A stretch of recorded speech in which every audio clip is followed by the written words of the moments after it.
Karibu katika episodi ya 5 ya recap yetu. Tunasonga mbele pale ambapo tulikuwa tumekomea katika episodi ya 4. Ni mara baada ya kumshuhudia baba yake na Mwamba Taekang akiwa anaongea na bidada kwamba Taekang anahitaji nafsi, na hizo nafsi bana zimegawanyika katika makundi kadhaa. Bidada kwa kuwa na tamaa kubwa sana ya umaarufu na kupendwa na watu, basi alisema yuko tayari kuuza nafsi yake ili aweze kuishi miaka 10 tu ya amani na furaha na katika hali ya kupendwa na watu, afu baada ya hapo auze nafsi yake. Na bidada moja kwa moja kalipo na kimbelembele kakaelekea kwa Mwamba Taekang, kakaanza kumwambia, angalia nilivyopendeza, nimependeza kwa ajili yako, nimekuja kwa lengo moja tu, nataka niuze nafsi yangu na mimi nipendwe na watu jamani. Lakini Mwamba akaona kabidada kanaongea ufilangoto kabisa, yaani kanaongea mambo yanaingilia huko yanatokea kule, pumba kabisa, akawa anaondoka zake. Lakini msaidizi wake akasema, kwa nini bana usimsaidie tu huyo bidada kwa nini unamzungusha sana? Lakini Mwamba akasema, huyo bidada kumsaidia naweza, lakini shida ni kwamba huyo bidada mambo ambayo anayataka ndo siyawezi, kwa sababu huyo bidada kitu ambacho anakitaka kwenye maisha yake anataka kuja kuwa na mimi. Sasa na mimi nikimwahidi kwamba namtimizia hiyo ahadi tu kila mkataba, manake anatakiwa kuwa na mimi kweli. Na mpaka mishale ya usiku inafika, kakaenda magetoni kwa Mwamba, kakaanza kumgongea. Ni nyakati za usiku sana. Sasa bidada Surgeon akawa anatimba katika meta hiyo. Kumbuka yeye ndo mpenzi rasmi kabisa wa Mwamba, lakini wote wawili hawajui kwamba huyu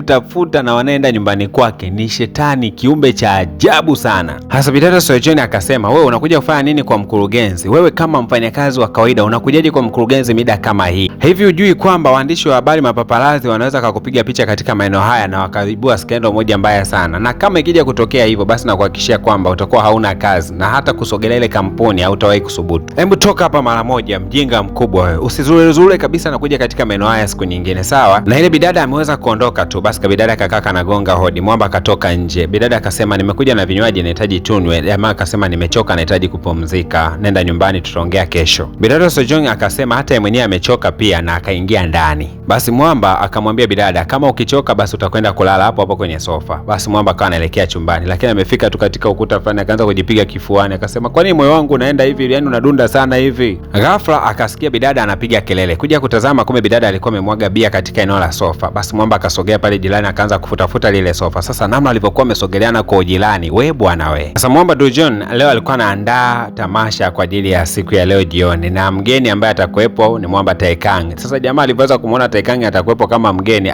alimaindi sana yani. Sekunde hiyo hiyo wakapata taarifa kwamba Ruka anaendelea vibaya kidogo, hali yake sio nzuri. Mwamba Dojan akakimbia mpaka kwa Ruka, akaanza kumuuliza unaendeleaje? Lakini wakati huo Mwamba Taekang na akawa ameingia. Mwamba akageuka akamtazama vizuri kabisa huyu, na Mwamba akamchukua Taekang akamleta mafichoni huko, akaanza kuongea. Lakini jamaa akawa anasema, kwani hivyo mkorofi namna hii jamani, mbona nivutavuta? Dojan akasema, najua utakuwa umemfanyia kitu Ruka, kwa nini yuko katika namna ile pale, na kusi usije ukamzuru kamwe. Lakini Mwamba Taekang akasema, unasema nisimzuru, kwani yule ni mtoto wako? Na huku upande wa pili daktari alikuwa akitoa ripoti kwamba Ruka hali yake sio nzuri, anatakiwa kufanyiwa upasuaji, lakini Ruka alisema atafanyiwa upasuaji mpaka siku atakapoweza kumpata baba yake. Ila mama mtu akawa anamwambia kwamba unatakiwa kufanyiwa upasuaji ili upate nguvu za kumpatia baba yako pia. Lakini Ruka akasema, naweza nikafanyiwa operation nikafa hata kabla sijamuona babangu, kitu ambacho sikitaki kabisa. Kwa nataka nifanyiwe operation nikiwa nimeshamuona baba kabisa. Hasa hapa mwanamama ndo akakumbuka kwamba alikutana na Chairman Lee, akasema kwamba amekutana na ex mume mtu ambaye alikutana naye katika kampuni na wanafanya naye kazi katika kampuni moja. Mama yake na Ruka hakutaka kabisa kupoteza muda, moja kwa moja akaelekea katika kampuni na alikutana na Mwamba Dojin, akasema kwamba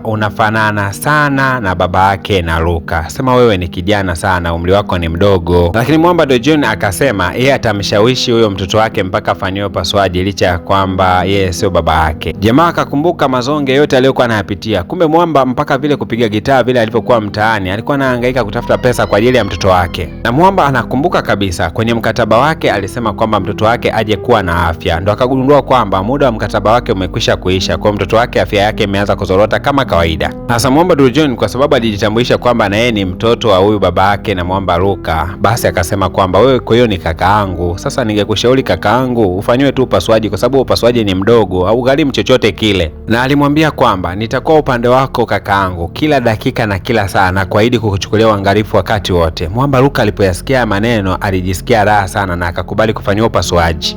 Lakini wakati upasuaji unaendelea kufanyika, Mwamba alikuwa na wasiwasi sana juu ya mwanaye, na ni kweli kabisa huku ndani kuna ajali ndogo iliweza kutokea katikati ya operation, na taarifa ya madaktari ikaja huku nje kwamba mama yake na Ruka ajiandae kisaikolojia kwa sababu inaonekana kuna ajali ndogo imetokea katikati ya operation. Mwamba hakuona kimbilio lingine lolote lile, akakimbilia mpaka kwa shetani tena, akaanza kumwomba, naomba umsaidie mwanangu, tafadhali msaidie mwanangu. Lakini Mwamba Taekang akasema hawezi akaingilia masuala yote yanayohusu binadamu, hawezi kabisa akaingilia, ameacha mipango ya Mungu itimie kama ilivyopangwa. Na Mwamba akasema kwamba niko tayari kufa kwenye nafasi ya mtoto wangu, basi naomba yachukue maisha yangu alafu mtoto wangu awe hai. Na Mwamba akasema basi sawa, kama uko tayari kufa kwa ajili ya mwanao, lakini mimi sitaki wewe ufe, kwa sababu wewe mpaka dakika hii kwangu ni marehemu tu, kwa sababu wewe nafsi yako iko kwangu mpaka dakika hii. Chukua huo mkataba, kamsanishe bidada Ikeng, hakikisha amesaini hapo. Akisaini tu huo mkataba, basi mimi nakuhakikishia kwamba mtoto wako anakwenda kuwa mzima. Na huku katika chumba cha upasuaji hali ya Ruka ni mbaya sana. Alikuwa akisikia baadhi ya minong'ono ya madaktari licha ya kwamba alikuwa katika koma, na mpaka machozi akawa anamtiririka kwa sababu anaondoka duniani akiwa bado hajamuona baba yake. Na Mwamba Dojang alikuwa anaelekea mitaani asishuhudie kifo cha mwanaye, tena akiwa ameushika ule mkataba aliokabidhiwa na shetani. Sasa bidada Ikeng naye alikuwa anatembea mitaa hii ya hospitali, akashangaa huyu jamaa yuko wapi? Hasa ile ametoka nje ya hospitali kumwangalia Mwamba, si ndio? Akashangaa kumuona jamaa akiwa ameketi kando kabisa ya barabara, mvua inanyesha na mnyeshia, na jamaa haoni kabisa kama kuna mvua. Na bidada Ikeng anajua kabisa kwamba huyu jamaa na Ruka ni kaka na dogo, basi akajua kabisa kwamba kaka mtu huenda ameona huruma sana. Akamsogelea jamaa akiwa ameshika mwamvuli, lakini jamaa akasema anahitaji roho yako. Bidada hakuelewa anahitaji roho yangu kivipi yani. Lakini huku katika hospitali madaktari ndio kwanza wakawa wanakunja vifaa kwa sababu huyu mtu ashapoteza maisha. Ila ghafla binivu baba yake na Mwamba Taekang akaweza kuingia ndani ya hospitali. Na ukumbuke kwamba kosa ambalo Mwamba Taekang alilifanyaga ni kuweza kumsaidia binadamu wakati hakutakiwa kumsaidia binadamu yoyote ule. Sasa siku ya leo babake pia naye anafanya kosa hilo hilo kwa kuweza kumsaidia binadamu aweze kuwa hai. Na alipoweza kumgusa tu, basi hapo taarifa ikatolewa hospitalini kwamba bwana we, Ruka anaendelea vizuri. Kila mmoja alibaki anashangaa madaktari kwa sababu walithibitisha kwamba dogo ameshafariki. Lakini Mwamba alikuwa hajui kabisa kwamba mtoto wake kule tayari ameshapona. Akawa anamkabidhi bidada karatasi moja, anasema nataka usaini karatasi hii kwa ajili ya kumsaidia mdogo wangu. Na wakati Mwamba anataka tu kusema kwamba yeye ndo baba yake na Mwamba Ruka, ghafla tu kuna mtu akaja akasema jamani, Ruka ameweza kuamka na anaendelea vizuri sasa hivi. Hasa Taekang naye alikuwa anaelekea katika mitaa hiyo ya hospitali kwenda kuangalia hali ya bwana mdogo. Hasa si ndio akakutana na baba yake. Hapa akagundua kwamba baba yake atakuwa ameshaingilia mpango wa Mungu, kitu ambacho hakiruhusiwi na ni uvunjifu wa sheria. Hasa Mwamba Dojun haelewi na kuaje mtoto wake ameweza kuwa hai ikiwa bado bidada alikuwa hajasaini. Lakini huko upande wa pili Mwamba Taekang akawa anawaza kwamba japokuwa yeye hajaweza kumsaidia Ruka, lakini bado Dojun atakuja kwake. Na huyu shetani alikasirika sana, akasema yaani huyu bwana mdogo muda wake wa kuishi umekwisha kabisa duniani. Nimempa ofa tu ya kuweza kumsababisha bidada aweze kusaini, ila amekuwa mzembe sana. Hasa huyu lazima nimfundishe somo. Kwanza Taekang akamfuata Mwamba Dojun, akamtazama katika macho, na ghafla tu Mwamba akageuka na kuwa mzee sana. Jamaa alilalamika sana, akasema kwa nini nibadilishe kuwa mzee hivi? Na dakika hizo hizo akasikia kuna rafiki yake alikuwa anaingia ndani ya nyumba. Jamaa akataka kukimbia kwenda kujificha. Sasa kwa sababu ya uzee akajikuta nguvu za kukimbia anazikosa kabisa, akaanguka chini. Huyu jamaa akaendelea kumfukuzia tu, akasema wewe ni nani? Jamaa akaanza kusema jamani, nilikosea njia, samahani sana, nilikuwa napita tu. Na lakini wakati mzee anazidi kuondoka katika ile eneo, huyu rafiki wake na Mwamba Dojong akashtuka kwamba mbona hizi nguo ni sawa kabisa na za Mwamba Dojong, huenda huyu amemwibia Dojong nguo zake, si ndio